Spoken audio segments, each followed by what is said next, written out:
I'm in the middle of the mess. I was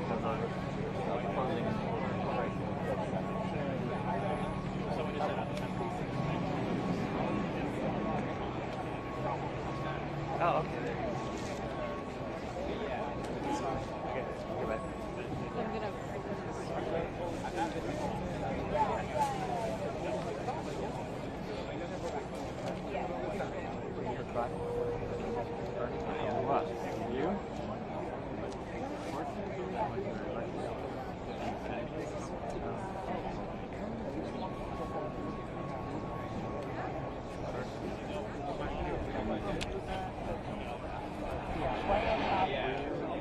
I was live over there. My camera didn't go tight. Okay. All right. Could on my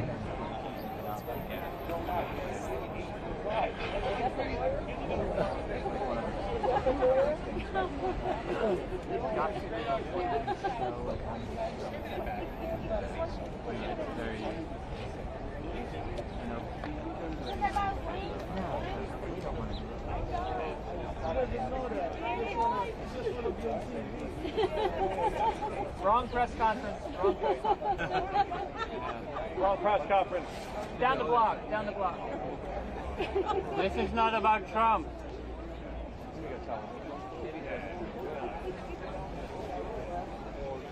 Good luck.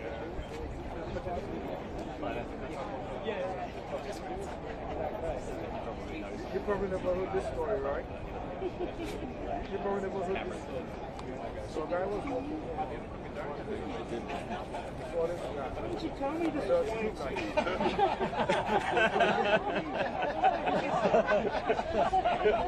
Where's the Trump one? You can change the sign if you want.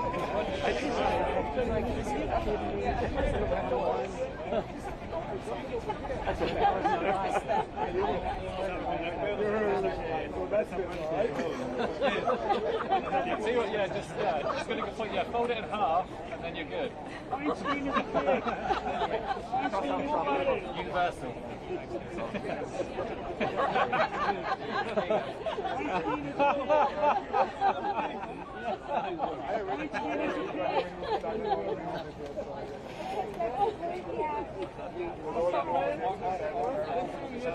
Weinstein is a pig. I'm serious. He's able to pivot. Just anywhere. No, go around. Where the cameras are, right? This is where I go. Go around. No, go around. Where is there? No, wait. Here, where's the person? You're just going to score them.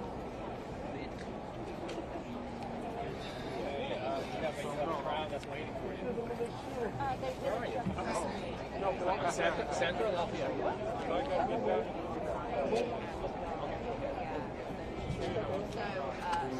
Arthur is 2 minutes out. Really? So we'll start hopefully. Thank you. Thank I'll you. let you go up here. See what you want. Enough time to get back.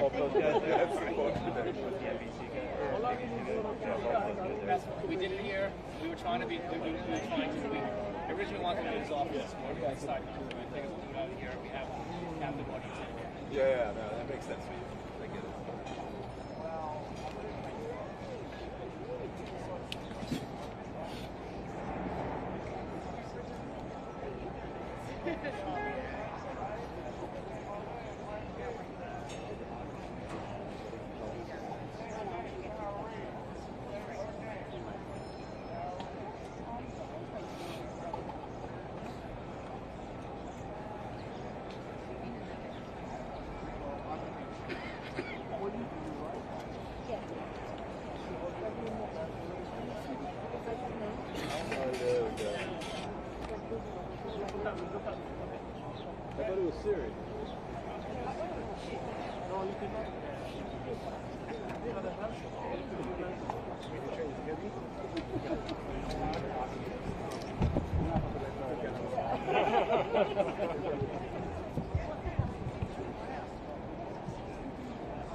Oh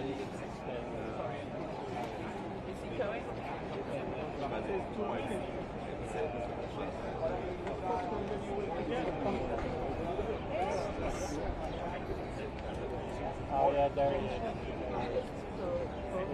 Speed up, yeah. There he is.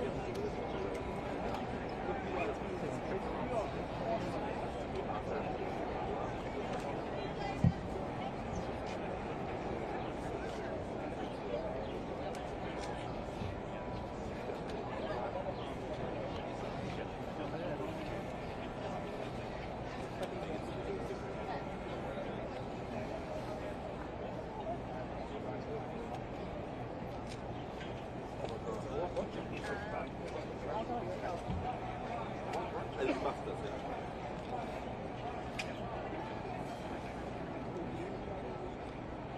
Ja, also Zip fand das gut, ja.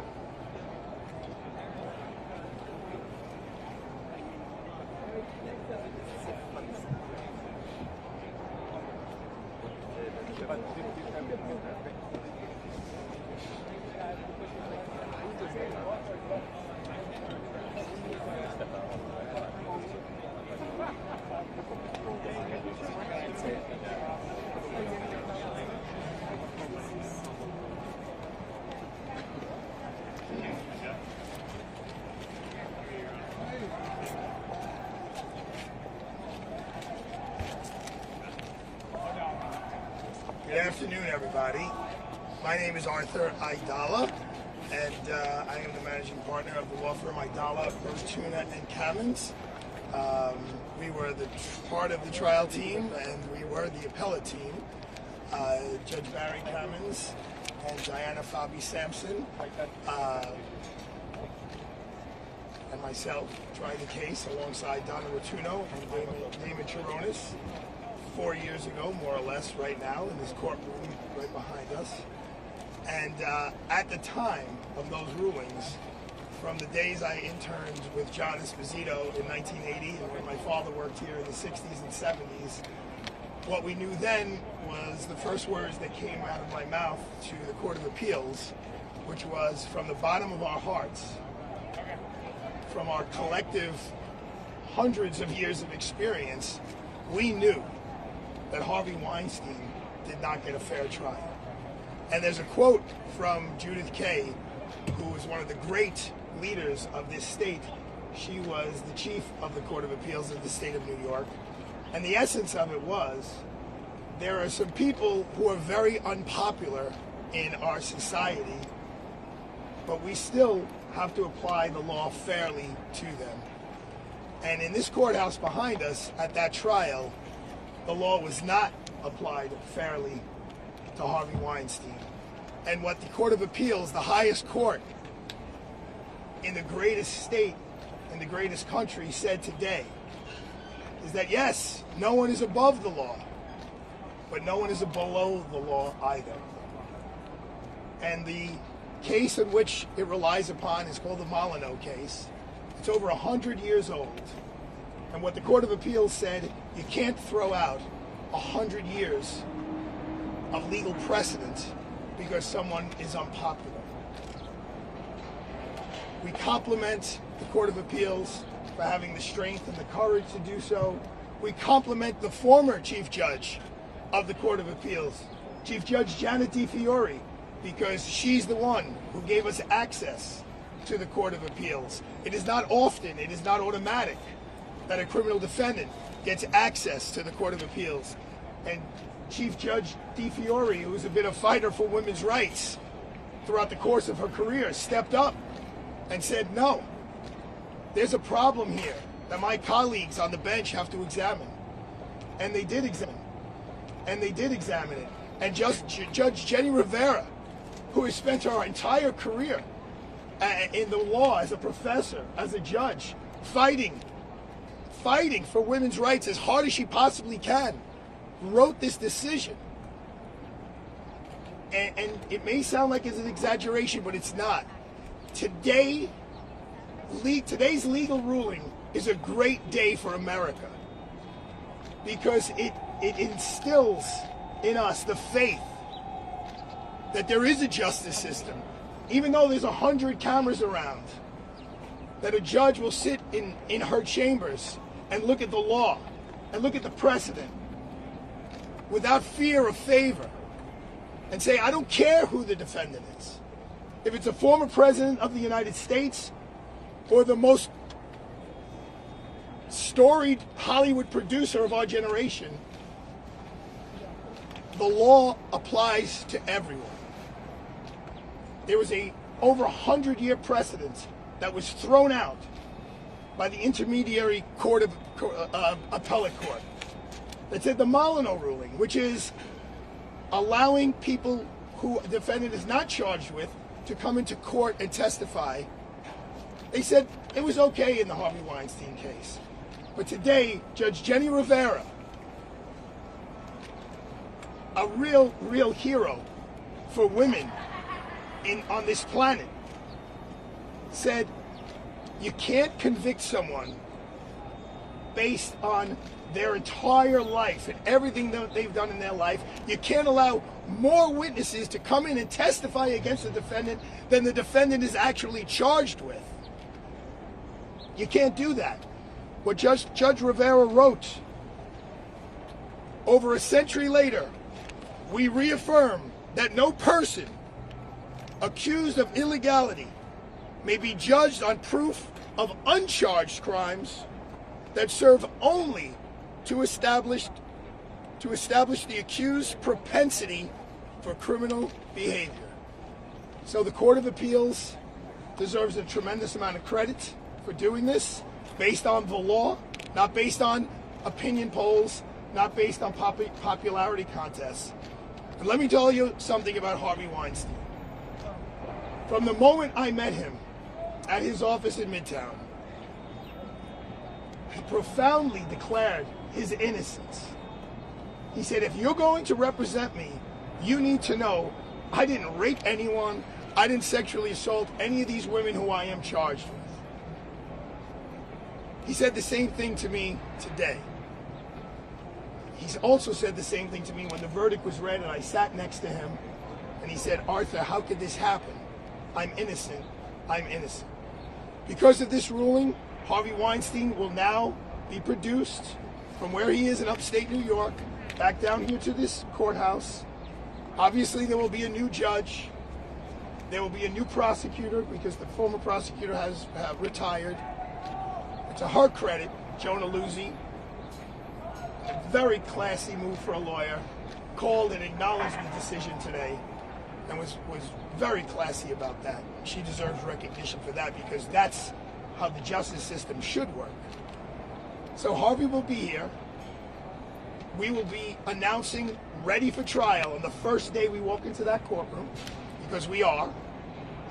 And Harvey will, under this new ruling, be able to take the stand, will be able to tell his side of the story, and be very consistent with what he said all along, which is, yes, there was the sexual encounter between me and Mimi Haley, but I never forced her to do anything.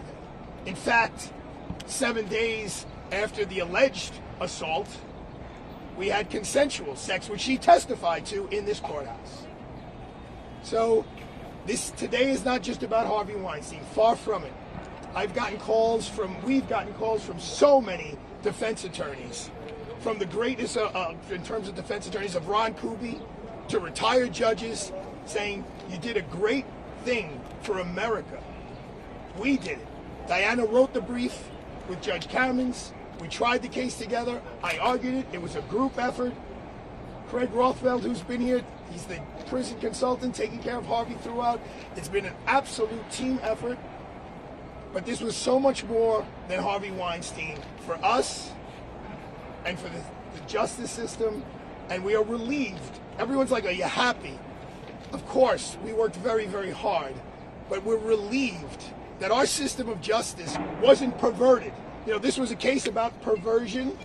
Well, in that courthouse, the trial, the laws were perverted because there was so much pressure, because Harvey was the face of this movement, that he had to be convicted under any circumstances, even if you have to throw the rule book out the window. And luckily, The judges of the Court of Appeals of the state of New York, our highest court, said no. That perversion in the state of New York, in our criminal courts, in our justice system, will not stand. I'll take some questions. Jack Morford from the New York Post. Two questions. First of all, how did Harvey react to the news? Did you tell him, and if so, what was his response to you? And secondly, what will be the logistics in terms of him moving prisons, given that he still has the California conviction over his head? I never anticipated those questions, so I really don't know the answers. Did you talk to him? Did you break Yeah, the news? so What here's, did he so say? we're not in a rush. We don't come back from lunch for 15 minutes. Judge Kamens today is lecturing at the Brooklyn Bar Association. They're also having a suit drive for people who need some clothing. So I was actually in my closet picking out a couple of suits to give to charity when my wife called me, and I mistakenly didn't take her call, and then Judge Kamens called me, and we did not expect the decision to come out today, so we were in shock that the decision, first of all, came out, and then relieved by what the decision was, but we didn't hear, it's not like I can pick up the phone and call Harvey in prison until about, I think it was a little bit after 10 o'clock a.m. when I got the call, and it was Harvey, and he just heaped praise on me and our whole team, and he said thank you more times than I could count. And I'll talk to you about how he found out in a moment. But I do want to say this about Harvey. After the oral arguments in the Court of Appeals, he called me. It was like a week later maybe, because he wasn't able to see it right away. But eventually he saw the oral argument. And he called me and he said something that any lawyer would want to hear. He said, Arthur, no matter what the outcome is, I know that you and your team did everything you possibly could to try to save me. And no matter what the outcome is, I will never blame you. And as a lawyer who has someone's life in their hands, you can't ask for more than that. So I appreciate him saying those things. Apparently what happened was he was in the facility today. Someone just walked over to him and handed him a piece of paper. I believe it was from the Associated Press. And he said it was like 2 sentences. It just said, Harvey Weinstein appeal reversed, conviction reversed. And obviously he has some friends in there now.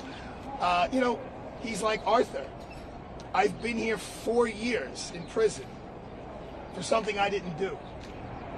You got to fix this. I said, Harvey, we're going to walk in there. John Esposito has been my supervisor since 1990. He said, we're going to go in there, and the first they say, Your Honor, we're ready for trial.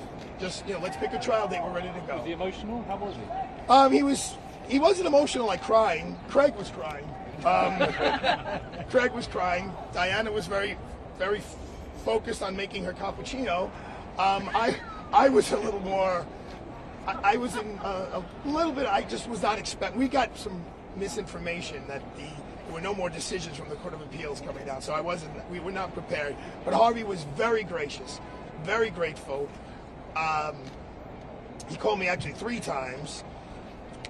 Look, he's in a horrible place, in a horrible situation, but the human spirit is strong, and so he has done the best he can with his help and the help of Craig Rothfeld to make the best out of a horrible situation. But it is chilling when a human being who is in his early 70s now says, Arthur, I've been in jail for 4 years for something I didn't do, and what was done improperly. And that's a really, think about where we all were 4 years ago. We were in lockdown and COVID. Think about how much life has passed, and he's missed all of that, and he's got little kids. Arthur, following the loss of NBC News, just curious, explain to us, does he now get extradited to California and begin serving that 16-year sentence there? Talk to us about what happens next. What happens next is that actual judgment from the court will be sent up to the courthouse. To the prison and to the courthouse. His case now will be redocketed like it just started from the beginning, and he will be transported down here to a facility down here yet to be determined, and we will go. It's like his case begins brand new, like those days, I guess 5 years ago, almost 6, when he was initially arrested and brought in, and we start from scratch. So it's 100% this will go to trial again? Well, that isn't the attorney's discretion. If they want to dismiss the case, I'm not going to object to that. But the case starts from the beginning. Hi.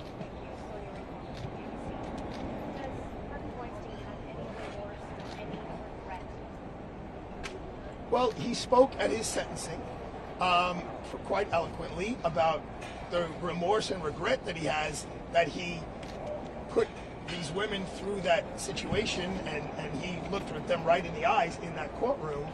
But Harvey Weinstein has been very, very consistent. Mimi LA and I fooled around on, I forget what day of the week it was. She called me in the morning. This is her testimony. She called me in the morning, said, my friend's having a baby in California. Can you fly me out? He flew her out. She came back less than 10 days later. They went to dinner and they made love. And then years later, she said, well, the time we made love, that was consensual. But the 10 days before that, that wasn't consensual. And Harvey Weinstein says, no, it was consensual. And he wants to come back into the courtroom and have this team and whatever lawyers Mr. Weinstein wants to bring on, cross-examine her, fight her case. He wants to take the stand and say, look, yes, it happened. We never said it didn't happen, but I didn't sexually assault anybody. What does this mean for Harvey's California? That may be the only part. Well, there, a brilliant lawyer by the name of Jennifer Bogine, who I spoke to on the way here, she's handling his California appeal. I will tell you that one of the women who testified at this trial, one of those Molyneux witnesses of which the case was reversed, she testified at this trial, not that he was charged here, but he was charged in California. And a jury heard him in California. And the jury didn't believe her and found him not guilty of that woman who helped convict him here. So when one of the only Molyneux witness that was actually put to the test of being cross-examined in front of 12 jurors, those 12 citizens of the United States of America said, we don't believe you, not guilty. Arthur, do you think that Weinstein will go free? I can just tell you what Jennifer Bogine, his attorney in California, told me, is that she said the appellate points in California are actually stronger than the appellate points here that we were just victorious on. I'm confident if there is a trial here in New York, Mr. Weinstein's insistence on his innocence will come forward and he would be acquitted, yes. You said that he would take the stand. Would he take the stand? He's been dying to tell his story from day one. And the ruling that took place in this courthouse 4 years ago, at the Court of Appeals when we argued, one of the judges on the Court of Appeals said to the prosecutor arguing at the Court of Appeals, no one in their right mind would testify based on the ruling of what prior bad acts he could be cross-examined on. In light of this Sandoval ruling, which is what a prosecutor could question a defense attorney on, judges throughout this nation are going to scale back what they allow to come into evidence because it's a constitutional right to tell your side of the story without having so much baggage from your whole life being put on display to a jury. You're supposed to be judged on the facts of the case, not on what you did in college. Yes, ma'am. To that point, given that there was also a Sandoval ruling in the Trump case happening now, how do you think this ruling affects the ongoing Trump case? I know that Judge Mershon is a very thoughtful man, and I am sure, he's a little busy, but people around him, I'm sure are reading this decision and taking into consideration to see whether this ruling, because this is now the law of the state of New York, whether his ruling 2 days ago regarding Sandoval and the Trump trial, whether it jives and it's appropriate. Yes, ma'am. Last question. This is Natalie Neo with CBS News. Do you know if and when Harvey Weinstein will be transferred to California? No. Yes, it won't be until he's finished with his business here. So, in the light most favorable to the defendant, that's what we say in the courtroom. In the light most favorable to Mr. Weinstein, he'll be brought down here. He'll be housed here somewhere, and we will go to trial, or the case will be dismissed, and then he will deal with what's going on in California. Does he stay in prison or will he return to jail? Prison and jail? I don't know. Craig will figure it out. So I'm just trying to understand the process here. There would be no new grand jury, correct? Correct. All starts if it was already arranged, This all starts like he was arraigned on the grand jury indictment. It's now there's the first time there were three women. He was fully acquitted of Annabella Shore, so that can't be brought back. That's double jeopardy. He was acquitted of the top count against Jessica Mann. There was a lower count of Jessica Mann. I do not believe they're going to go forward on that. So it's really only Mimi Haley. So it's now a one witness, and the court says you cannot have 4 times the amount or double the amount of Molyneux witnesses. There can be no Molyneux witnesses. And everyone should be clear that this case was decided on the law, based on a case that's over 100 years old, that has been cited thousands and thousands and thousands of times. And it was written by a judge who we have the utmost respect for, we have always had, who is really a champion of women's rights. And we only got to the Court of Appeals from the former Chief Judge, Janet DiFiore, who's another champion of women's rights. So obviously, all of us here, from Diana and my wife, who's a partner at the firm, Mary Ann Bertuna, down to my 2-year-old daughter, of course, if a woman is assaulted in any way, shape, or form, I'm the first one to go after them and take them down. But when you get into this building, the law applies to everyone, from a murder case to a falsifying business records case. So, and that's what the Court of Appeals said today, and it's a great day for the citizens of this city, the citizens of this state, the citizens of the United States of America, and to the world, because the world is watching. I got a call from my cousins in Bolognetta, Sicily, which is a town with 3,000 people in it, that it's on the news in Bolognetta, Sicily. That's how important this case is, that America will uphold the laws of this land for everyone. No one's above the law, but no one's beneath the law either.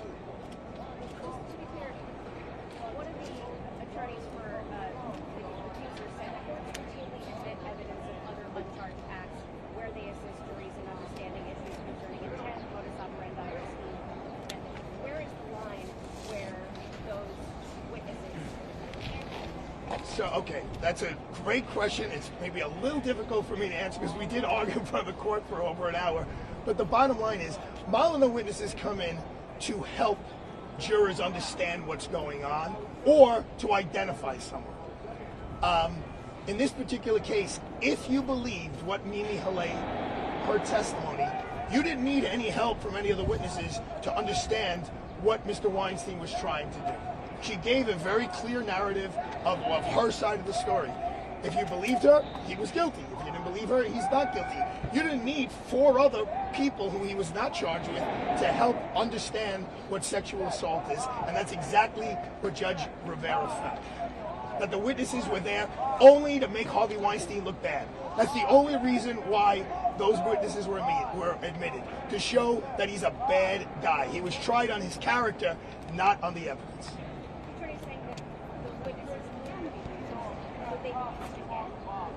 No, this ruling says they cannot be used again. There's limited exceptions when those things come in. Like, if you don't know who someone is, there's a real ID is an issue, which it wasn't here. You could say, oh, well, someone's done this before in this particular way. They left a certain mark on the wall, and in this case, they left the mark on the wall, so therefore, you could draw the conclusion. Those issues weren't in effect here. And the Sandoval ruling was, no one has ever seen a ruling like that in the history of New York. If they had, the prosecutor would have brought it up. They were going back to the Ronald Reagan administration, bringing in things he had done, fights he had had with co-workers. He employed 10,000 people. He had a fight with 30 of them. They wanted all 30 of them to come in to talk about, oh yeah, he yelled at me, or he called me a bad name, or he yelled at a waiter in a restaurant. The judge was like, oh, it could come in, it could come in, it could come in. And the Court of Appeals said, no. We want to encourage United States citizens to defend themselves. We want to encourage them to take the stand and tell their side of the story. This went from a he said, she said case into the trial judge eliminated the he said, and it just became she said, the charged witnesses, she said, the uncharged witnesses. It became 7 against 0 because he couldn't talk. And the court said, that's not our system of justice, and we don't care who the defendant is. We're not going to allow that to take place. You good? Thank you, everybody. Good luck with everything going on here.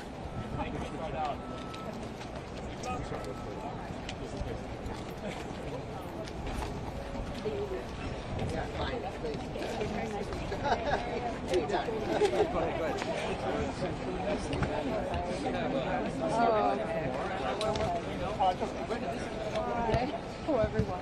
Hey, I'm gonna head out. Are you?